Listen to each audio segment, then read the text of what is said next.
بسم اللہ الرحمن الرحیم۔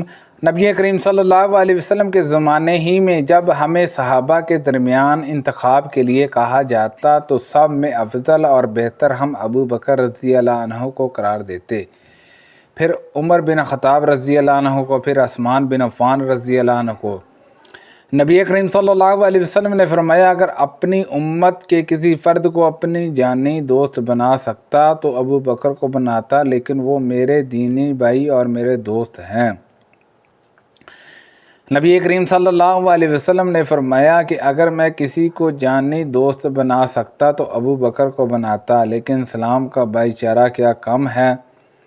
ہم سے قتیبہ نے بیان کیا، ان سے عبد الوہاب نے اور ان سے ایوب نے ایسی حدیث بیان کی۔ رسول اللہ صلی اللہ علیہ وسلم نے فرمایا تھا، اگر اس امت میں کسی کو میں اپنا جانی دوست بنا سکتا تو ابو بکر کو ہی بناتا۔ وہی ابو بکر رضی اللہ عنہ جو فرماتے تھے کہ دادا باپ کی طرح ہیں، لیکن جب میت کا باپ زندہ نہ ہو تو باپ کا حصہ دادے کی طرف لوٹ جائے گا، یعنی باپ کی جگہ دادا وارث ہوگا۔ ایک عورت نبی کریم صلی اللہ علیہ وسلم کی خدمت میں آئی تو آپ نے ان سے فرمایا کہ پھر آؤ۔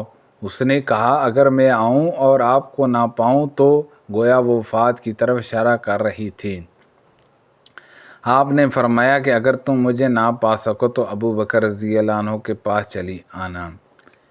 میں نے رسول اللہ صلی اللہ علیہ وسلم کو اس وقت دیکھا جب آپ کے ساتھ اسلام لانے والوں میں صرف 5 غلام، 2 عورتیں اور ابو بکر صدیق رضی اللہ عنہما کے سوا اور کوئی نہ تھا۔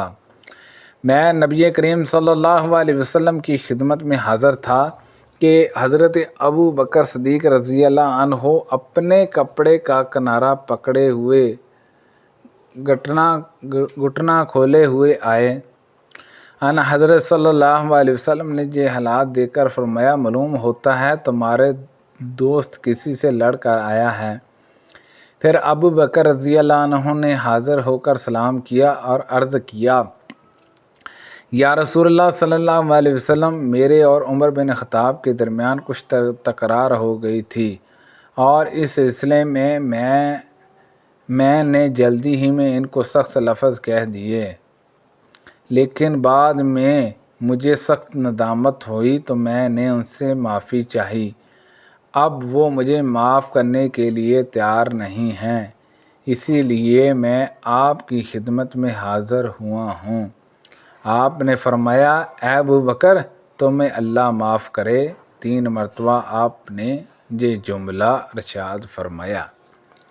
حضرت عمر رضی اللہ عنہ کو بھی ندامت ہوئی اور حضرت ابو بکر صدیق رضی اللہ عنہ کے گھر پہنچے اور پوچھا، کیا ابو بکر گھر پر موجود ہیں؟ معلوم ہوا کہ نہیں، تو آپ بھی نبی کریم صلی اللہ علیہ وسلم کی خدمت میں حاضر ہوئے اور سلام کیا۔ حضرت صلی اللہ علیہ وسلم کا چہرہ مبارک غصے سے بدل گیا اور ابو بکر رضی اللہ عنہ ڈر گئے اور گھٹنوں کے بل بیٹھ گئے۔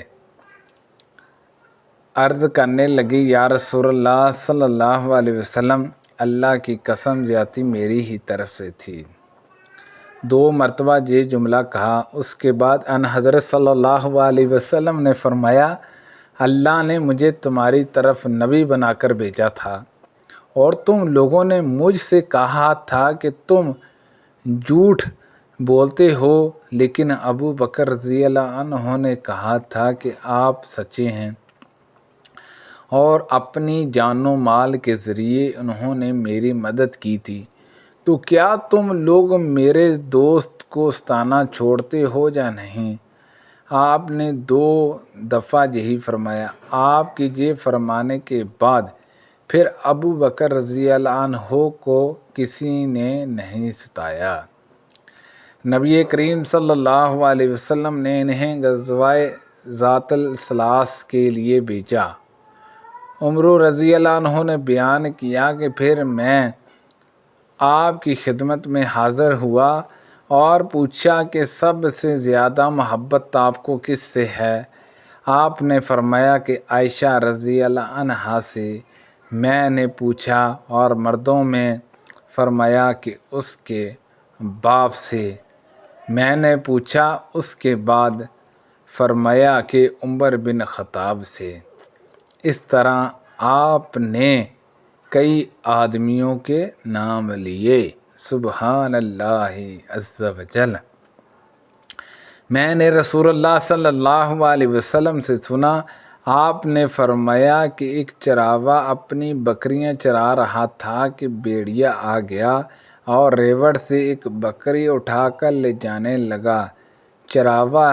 چراوا ہے نہیں، اس سے بکری چھڑانی چاہی تو بھیڑیا بول پڑا، درندوں والے دن میں اس کی رکھوالی کرنے والا کون ہوگا جس دن میرے سوا اور کوئی چراوا نہ ہوگا۔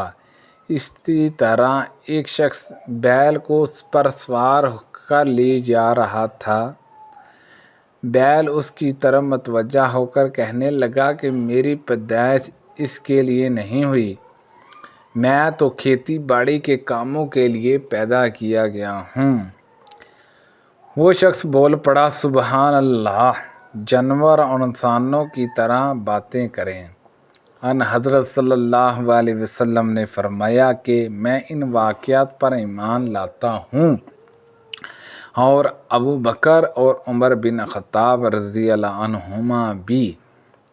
میں نے رسول کریم صلی اللہ علیہ وسلم سے سنا، آپ نے فرمایا کہ میں سو رہا تھا کہ خواب میں نے آپ کو ایک کنویں پر دیکھا جس پر ڈول تھا۔ اللہ تعالیٰ نے جتنا چاہا میں نے اس ڈول سے پانی کھینچا، پھر اسے ابن ابی القاف ابو بکر رضی اللہ عنہ نے لے لیا اور انہوں نے ایک یا دو ڈول کھینچے۔ ان کے کھینچنے میں کچھ کمزوری سی معلوم ہوئی، اللہ نے ان کی اس کمزوری کو معاف فرمائے۔ پھر اس ڈول نے ایک بہت بڑے ڈول کی صورت اختیار کر لی اور اسے عمر بن خطاب رضی اللہ عنہ نے اپنے ہاتھ میں لے لیا۔ میں نے ایسا شاذ اور پہلوان آدمی نہیں دیکھا جو عمر رضی اللہ عنہ کی طرح ڈول کھینچ سکتا۔ انہوں نے اتنا پانی نکالا کہ لوگوں نے اپنے اونٹوں کو حوض سے سیراب کر لیا۔ میں نے رسول کریم صلی اللہ علیہ وسلم سے سنا، آپ نے فرمایا کہ میں سو رہا تھا کہ خواب میں نے اپنے آپ کو ایک کنویں پر دیکھا جس پر ڈول تھا۔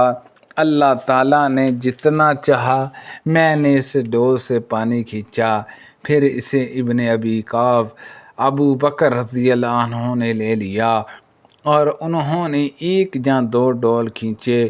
ان کے کھینچنے میں کچھ کمزوری سی معلوم ہوئی، اللہ ان کی اس کمزوری کو معاف فرمائے۔